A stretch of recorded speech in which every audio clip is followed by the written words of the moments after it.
Hello and welcome to my podcast. Do me a favor, subscribe to the John Keim Report wherever you get your podcasts. You're watching on YouTube, hit that like button, hit that subscribe button. You can find us there as part of Ampire Media. That's Ampire. Always much appreciated when you tune in. And of course, you can always read my work on ESPN.com. And don't forget, now that training camp starts on Wednesday, I will be doing daily practice reports. So you know what happened every day, the highlights, the lowlights, whatever, you'll be up to date. So for those watching on YouTube, you can see that the voice of the Commanders, Bram Weinstein, is joining me right here.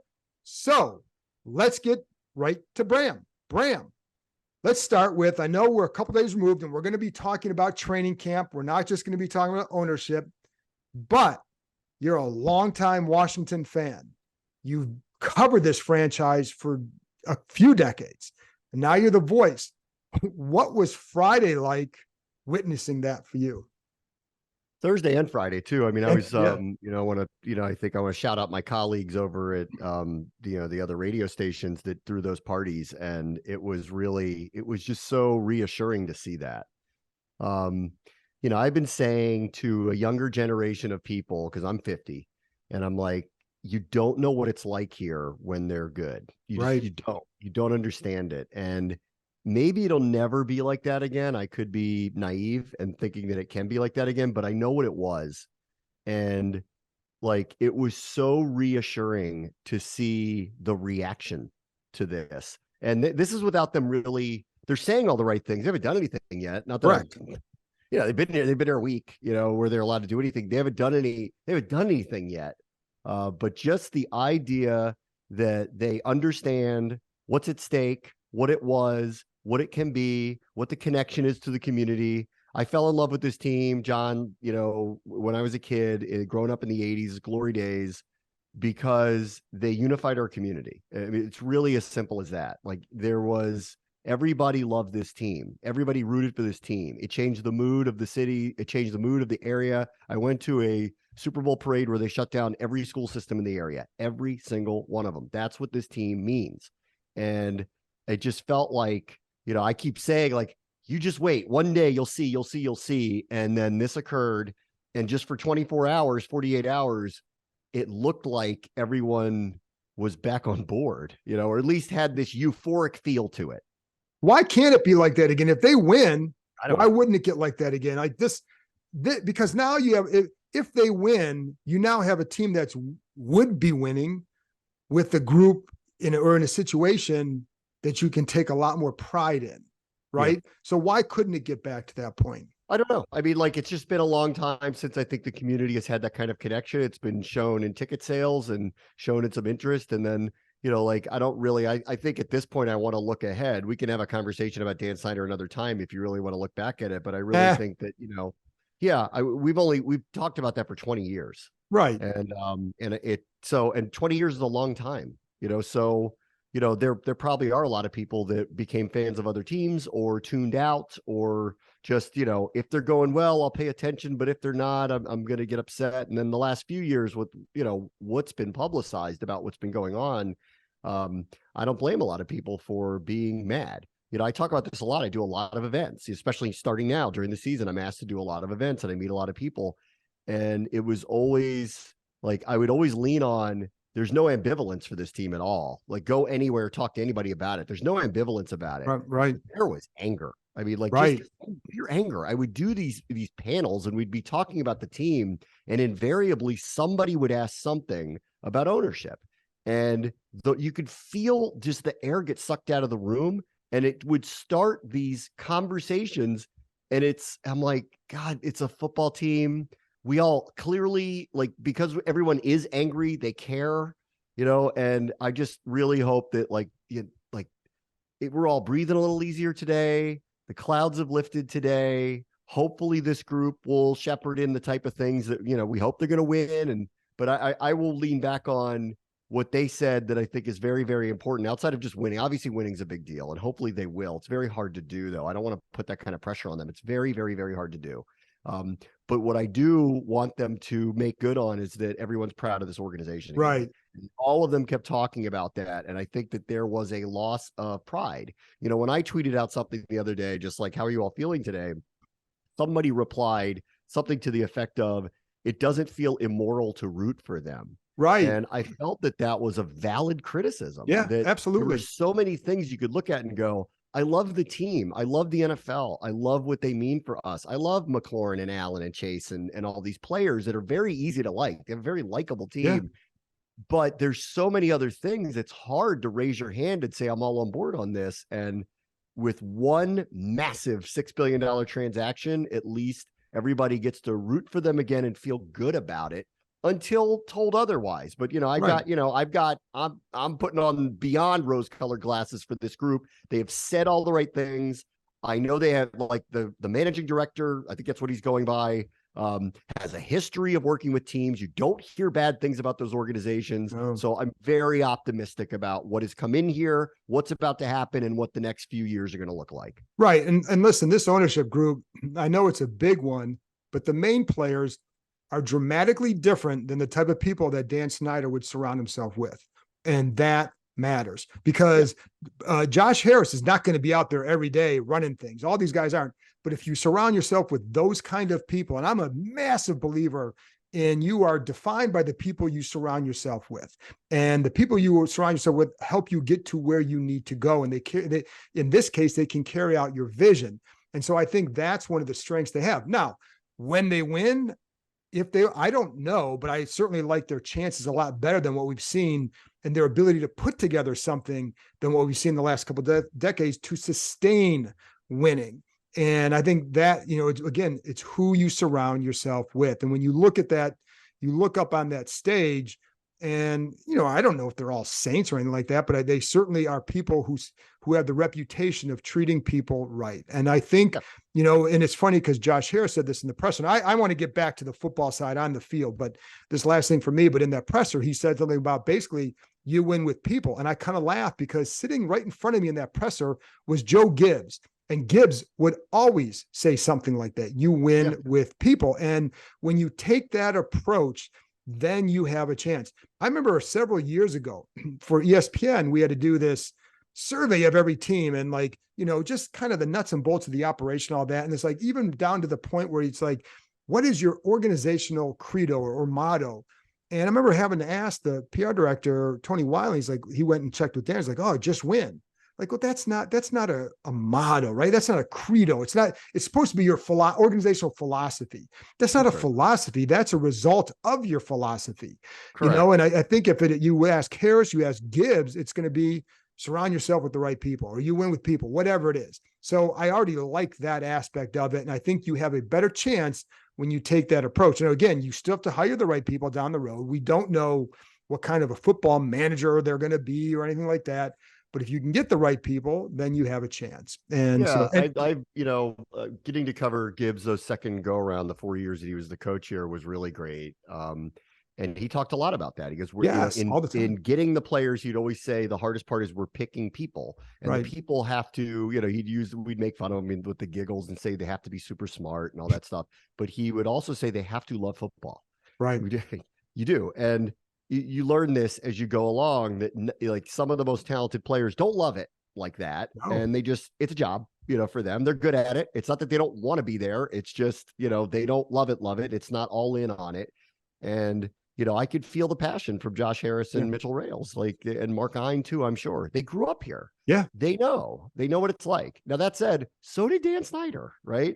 And I like that they said, and I don't think they meant it as a jab at him, but the quote was, it's not enough just to be a fan of the team. There were a few things that were the opposite of what's happened here, but yes. Yeah. I mean, they're not putting their head in the sand. No. You know, and I would have done the same. They're not pretending that they don't know. I mean, they're like, there are things that happened here that were unfortunate. Like, they're not trying to sugarcoat anything. And I think that's better served to move forward here. Let's just clean break, but acknowledge the past. And, you know, like, for this group, you know, I think they come into a situation where everybody wants to give them the benefit of the doubt. You know, the bar's very low.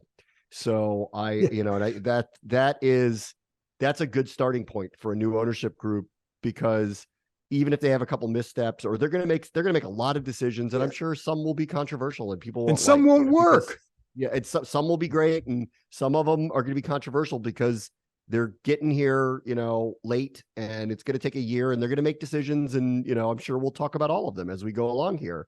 But I do believe they'll get the benefit of the doubt because, in general, I think the area is breathing a sigh of relief today that they feel like no matter what hands they're in, it's better hands. That's all. Listen, and I want to get right to the field. So my last comment on this, and I'm going to ask you a question about on the field because we need to get back there. This city was ready to embrace this team again before that Giants game, and the air went out. So like they are there. Like I fully expect a lot of enthusiasm around this team this year. Now they have to go deliver, but I think you're going to start seeing that back again. And I look forward to that for the players, for the area. Like, I've been in this area for a long time. I remember what it was like in 91 before I was covering the team and what it's like. And it's like, it's an exciting, when you're in a city like that, it's fun because there's a lot of energy and all that. So anyways, on the field, let's get there. What are you most looking forward to seeing in training camp? Sam Howell. I think I'd like to think that who knows, like we don't know if he's good or he's not. Right. I'm watching this series on Netflix about quarterback. When Kirk Cousins was drafted, if you told me he'd be in the league this long as a franchise quarterback, who would have really believed that, So I'd like to sit here and believe that, maybe they have something here. So, but he's kind of everything, at least initially for me. And then I think the defense is going to be really, really, really interesting to watch closely how they practice, like just in general, because I have a full expectation that you're going to see some unique formations with them. I think that they're very versatile. And I wonder how much of a glimpse of we're going to get of that in the summer. And then I'm really, really excited. And this is a couple of weeks away for the Baltimore week, because I think that that's going to really define a lot. I feel like outside of unforeseen things like injuries or whatever that may happen in the course of the camp, I think that's going to be a big, very telling week about where this group is as they head towards the regular season. So I am looking forward to seeing how, because that kid's made a lot of strides over the course of the year. He has come a long way. And I know all the stuff everybody saw him at Carolina, but he needed some work, and he admitted he needed some work, but he's put in the work and he's gotten a lot better. So I'm curious to see where he goes. You know what I also like, Bram, that with Jacoby Brissett, I think he was such a good signing. So here's part of my reason for saying that. So, a group of the players were down in Florida working out. It was Howell, it was Brissett, McLaurin was there, De'Ami Brown, a few other guys were there. That was organized by Brissett, my understanding. But what I also had heard is that Brissett was doing a really good job of mentoring Howell. So I think he's got a good situation for him to, and I think that says a lot about Jacoby Brissett. And it's why I thought he was such a good signing, because that's kind of his reputation. But it really, I think it also kind of, it helps so much a kid like Howell, who's only thrown 19 passes. There's going to be a lot of pressure on him. And if you can have a guy like that in your corner, and, listen, if Howell slips, Brissett is right there to get that job. Yeah. But to have a guy like that there is a big deal. I mean, initially, I kind of read it like we're going to have a real competition here because Rivera kept saying that. And then when they signed him and, Heineke left and he signed Brissett, I'm like, well, they just got a better player. Right. So there's really going to be a competition here. And then as the spring materialized, there's no one that believes that whatsoever. So it's like Hal apparently has to lose the job, right? To not be the starter. But I do think they're going to force him to compete. That's what I hope happens. Like what I don't want to see is an easy road into becoming the starter. I think he should earn it in some way. And so that means playing in the preseason games. That means looking good in practice. And that means that Baltimore week. I really that's feel like that Baltimore week is enormous.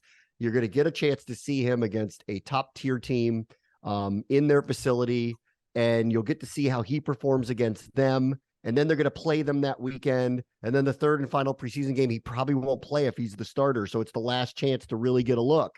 And I think that that's everything this summer to me. So I want to see what happens there. Yeah. And I'm looking forward to seeing just the timing of his play. And, sometimes when you're in those practice settings as the media and just people watching in general, you focus so much on results because that's what you see. That's what you know. But what you don't always know is what goes into that play, who was supposed to do what, where was the primary read, et cetera. And so, but what I'm looking for, so if you don't always know that, I look for the timing of a throw. When you hit your plan step, are you getting the ball out, whether it's 7-on-7 or full team drills? So I'm curious to see what his timing is like there, the quickness of his decision-making. And, a lot of times too, like, if the defense is working on blitzes, have these guys put in a game plan to work to effectively handle those kind of blitzes? And maybe not. So, but how do you handle those situations? So I'm looking forward to seeing that because that will tell a lot with the timing. And I thought his timing and rhythm was pretty good at times in the spring. So I liked what I saw there. And there's some hiccups, as you would expect.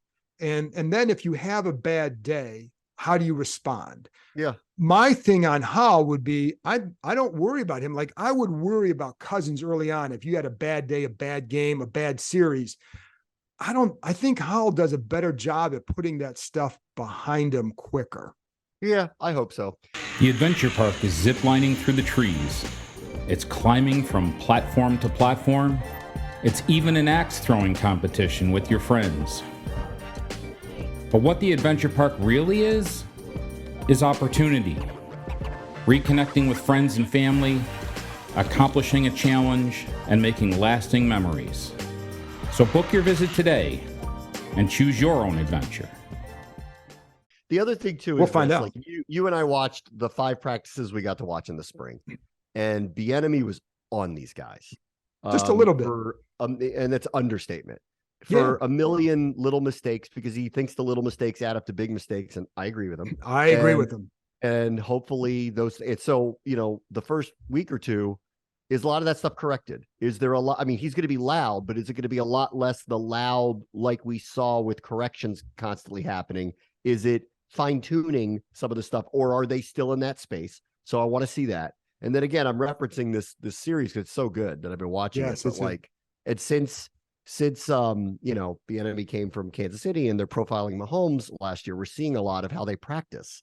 And there was one in a recent episode where they talked about on Wednesdays they do this thing called the lab, where they let the players basically kind of make up some plays. And if Andy Reid's down with it, they'll run it in a game if the situation pops up, and they do that. But that only one, it's Pat Mahomes, so I get it. But like two, it's and the veterans they're so on the same page that they're not worried about everything else. They're letting them be creative. We're not anywhere near anything. No, you can't get to that point. Right. Yet. So think about this for a moment. There's a completely new offense with a completely inexperienced quarterback, with an offensive line that, frankly, if we're being honest here, we don't know if it's good or not until week 1. Correct. Like you're not going to find that out in the preseason, that unless hopefully there's no injuries, but you're literally not going to know that until we get to week 1 and see them play defenses at real speed that are bringing game plans and see how it goes. So, I would like to be bullish about the offense, but until I see Hal and where he is, until I see if Bieniemy's overcorrecting everything still because out of necessity, or not just because he's, needles them constantly, but out of necessity, are they a little more refined? Are they a little more on the same page? And then until we see the offensive line actually out there in whatever form it's going to be, I don't really think we know what the offense is going to be at all. Right. And you might get some hints of what they're going to think they're good at, how run to pass are they going to be, how are they going to utilize people like Gibson? Might they use Robinson a little differently than we think? How many tight ends are going to play? Like, I really think we're going to see all these things in the summer, but how they function as a whole, give me the first month of the season, and then we'll have this conversation again. Yeah, and that's the one thing. And even talking to people over there, they know that it might take a minute for the offense to come together. So, and I only say that, like, I think the second half of the year is going to be very telling for the offense because it is going to take a few games to come together. I mean, you do have a young quarterback, and I know people there, like, they also are the same place that I am with Howell. I think Howell can be a good quarterback, but I don't know when that's going to happen. And I don't think they know either, because how can you know? There's still a lot of questions, whether about him, he's got to go through situations. How do you handle a situation in a game? You can think he'll be good, but it doesn't mean he's going to be good that he'll be good every game for right away. That's asking an awful lot, especially in a new offense. And so I'll be curious to see, like you, Bram, I think you brought up a good point. what is Bieniemy correcting them on? Is it getting in and out of the huddle at the right speed, at the right tempo, or is it more details of the fine tuning of route running and things like that? And I'm a big believer that they needed this kind of energy from an offensive coach. And I think just the team needs that. And like the defensive players get caught up in his energy as well. And they want to shut him down. And even like the offensive guys, Curtis Samuel, were like, we can't let Bieniemy be the only one who has energy out there. So they've got to respond to that too. That's a good thing. But yeah, what are the things he's correcting them on? And if it's more details, fine-tuned details versus basic things like take control of the huddle. That was an issue in the spring a couple times. And he was mad at just about everybody with routes or timing or where they were supposed to be. He was shutting down screen passes going, where are you going? So, like, is that still happening? If it happens first couple days, fine. But I'm talking 2 weeks in. Is that still happening? Because that's where they are? Or has all that sunk in and we're moving on to next level stuff that they're working on? And then that'll be very telling to me. And it'll be obvious. And it'll be very telling. And I think he still remains their biggest, obviously, off-season addition. And you can't underscore. And this is one of the things I was going to ask you too about, like, you look around the NFL landscape and what people think of this roster outside of this Washington bubble and whether, national, predictions, et cetera. But I think some of the things that get missed a little bit is one, I have questions about the line. I do think it's better than last year going into the season. Right now, it's better than last year without Andrew Norwell and Trey Turner at guards. And I think Nick Gates should be a solid center. So, but I don't know how good it's going to, I don't know how good it's going to be, but I think it's better than last year. And I also think the Bieniemy effect will be a very positive one. And people it's hard to understate just the lack of confidence they had in Scott Turner by the end. And, we'll see. But I think those things are all positive changes. How much do you think it will help with this ownership change? Does it trickle down to them? If so, how? Yes, I'd like to think that the energy is just going to be different. I think they're going to hear different things in the community and on Twitter. This is a new era of players that are connected, and they're going to see that the connection's different. And I think that matters. Like, how does that not matter?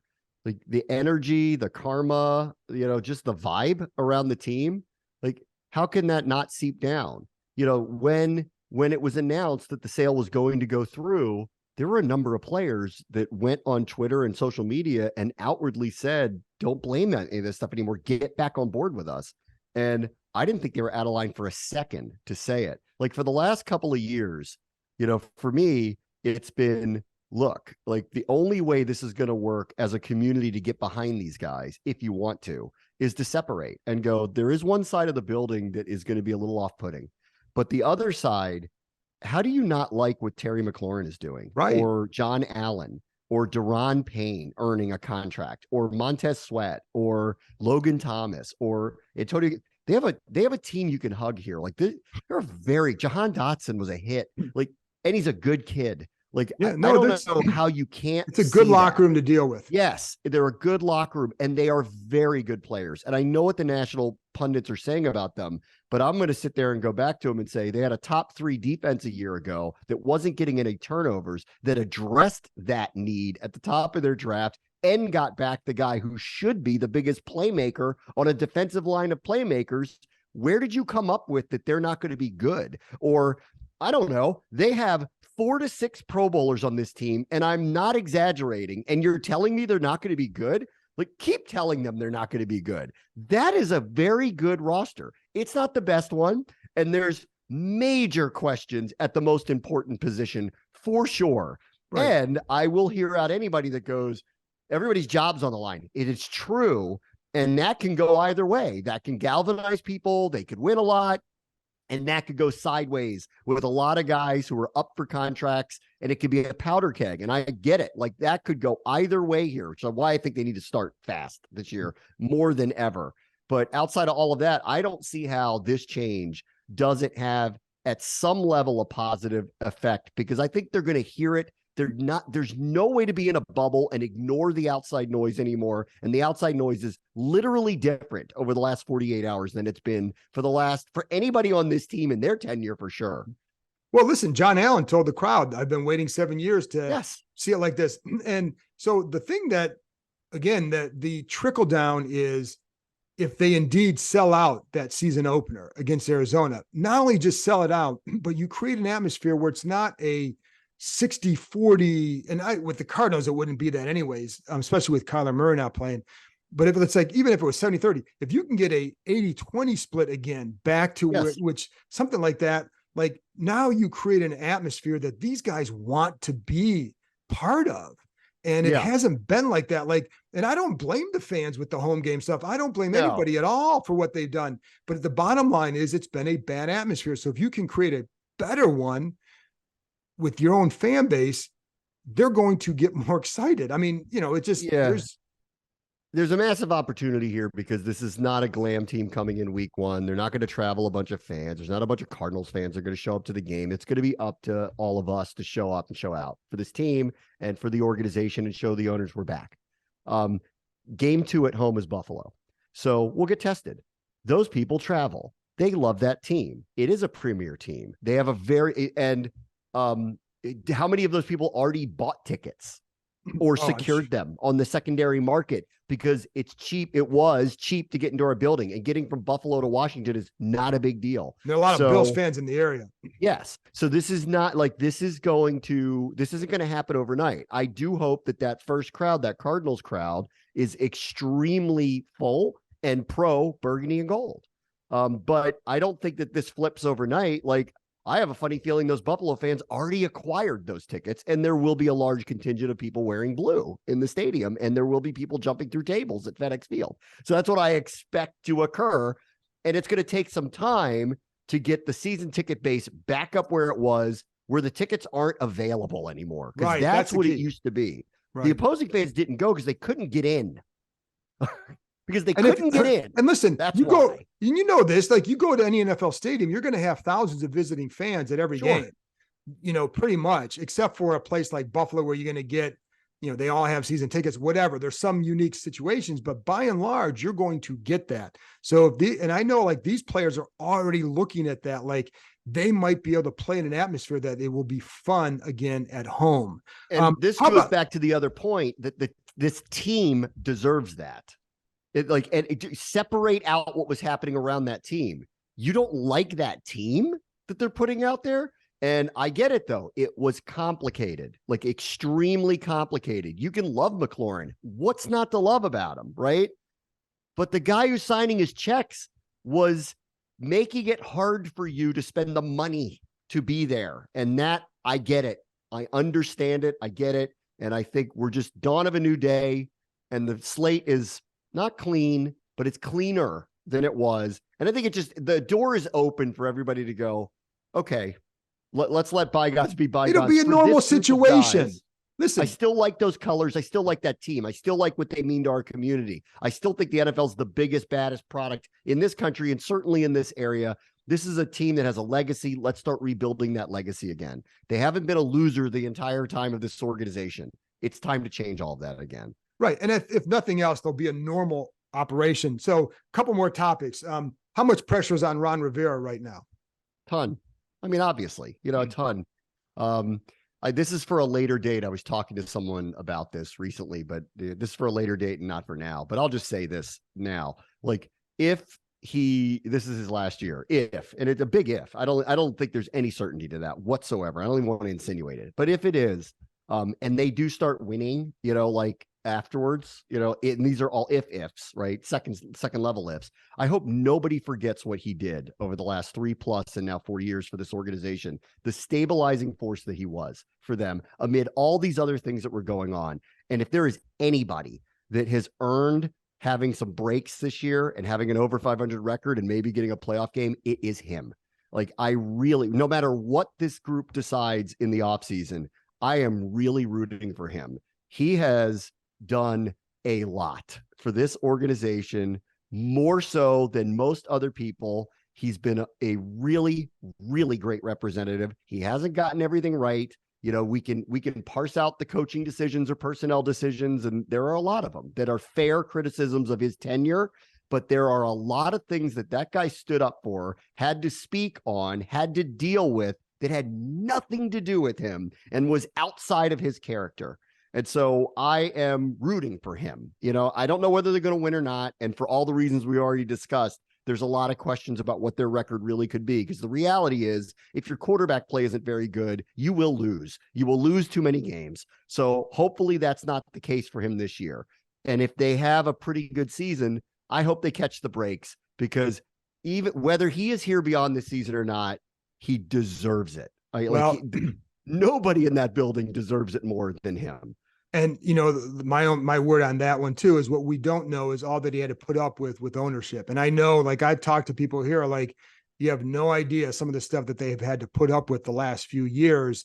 And, you know, even like the pressure to get that Wentz deal done, it was just, that's why they end up overpaying for it, because there was a ton of pressure from ownership to get it done that particular day. That's why they end up giving up 2 third-round picks. The Colts knew it. The Colts knew they were under pressure. But it's a lot of things like that. You know what, though? But Rivera went to them. I can't absolve him. He went to them and said he wanted them in the first place. That's not the point. And so Dan says, get the deal done. Okay, well, that's what a good owner does. Not the way he did it. Been the not option. The way he did it. He shouldn't, John. He shouldn't have been, like, clearly he shouldn't have been put in front of him and said, we advocate acquiring him. You know, so like that's fine. That's fair. But the way it's done, it's not normal, and that's what I would say. But anyway, that's a minor thing, because you're right. That was an organizational failure. There will be more stuff that comes out much later.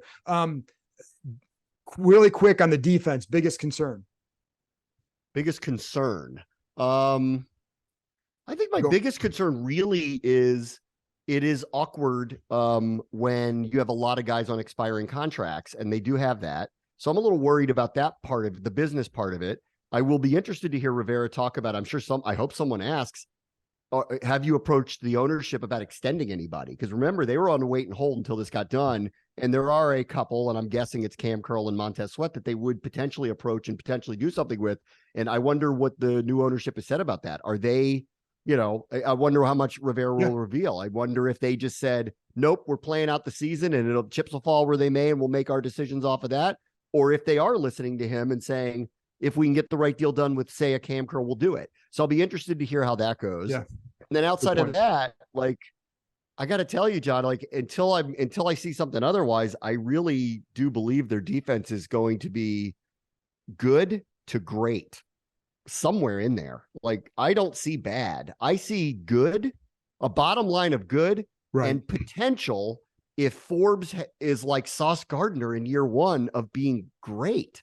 And therein lies my real optimism for winning on the field, is I think the defense should be top 10 to top 5 again. And this time around, probably have some turnovers, which they have not had. And if that starts happening and games start getting flipped, I think all of a sudden you're going to see a record that surprises a lot of people. And I'm going to give 2 names to me that can go take this team from good to great: Chase and then Jamin Davis. Davis got to really kind of ascend in this year, but if Chase is back and has a really good year and maxes his potential, then they could be a really, really good defense. Last thing, obviously a lot of talk about name change and should they, will they, whatever. My understanding is the same as it was the other day, that, you know, it's not a top priority. And I've kind of been consistent on saying it was never going to be a top priority, but then, you know, would you rule it out down the road? No, because I don't know what they're going to think down the road. And I can see them at some point addressing the situation. Like, should they do it? And to me, once you go down that road asking if you should do it, then you're probably going to take that next step, because, you know, but I think it's a long process. But I'm curious what your take or your thoughts are on that situation, on that topic. After hearing what Magic Johnson said, and then how Josh Harris said it, because he was asked twice. Mm-hmm. If you didn't hear that they're not only open to changing it or that it would happen, then I think you're not listening closely. So I felt from the get-go, I'm same as you. All I heard from anybody who was close to them that I could get information about said to me, this is not going to be high on their priority list, which is why I kept saying over and over, they're not coming in here and doing that. Correct. So you need to lower your expectations if you think they're going to do that. But I would always answer that question. Go check the tape on this one. I would say, I haven't talked to them. and I haven't heard Correct. how they answer this question. Correct. And they're going to be asked on day one, Correct. what do you think of the name? And how they answer that question is going to be very important. And the way that they've answered that question basically tells me they're going to. I don't know when, but they're going to. It's not going to be this year, and it may not happen for a couple of years, and it may time up with a new stadium, or it may, who knows? But I am pretty convinced after hearing the way they talked, and then I don't know how if you got the same thing, like the reaction from the people I've talked to about this up until this point, all of them were like, whoa, like they left this door. It wasn't cracked open. It was, we're about to kick it open. We're just not going to do it now. Right. So I think I read that as it will happen, because all he said was, if that's what the fans want. Well, I know what the fans want. Well, because it's funny, because on that question, it was Matt Paris from the Washington Times asked him, what do you think of the name? And his comment was, it doesn't matter what I think. It matters what the fans in the city think. Well, we kind of know what they think. So I'm with you on that. Like, and this is not a report, and I know you're not reporting it as I'm not reporting fact, it, but I'm just, but I think reading it. If you're reading it, then I think it's hard not to say like, yeah, I can see it. My thing was always, it's not a top priority. They have other things they have to do first, and then you get to that, because it takes a massive amount of effort, resources, time, etc. And there are so many things they want to do first. But clearly, to me, again, it's almost like if you say, yeah, I'm considering retirement. Well, once you start considering it, you're down that road, right? And I think the same thing is here. They know what the name is. They're all from this area. Yeah, come on. Of course they know. These people know the organization. So of course they know. I'm so proud of myself too, John. When they finally announced the name, I had to make a decision. Do I change my touchdown call? Do I put Commanders in it? And I didn't. I won. There you go. We'll end on that one, Bram. Thanks for coming on. Yeah.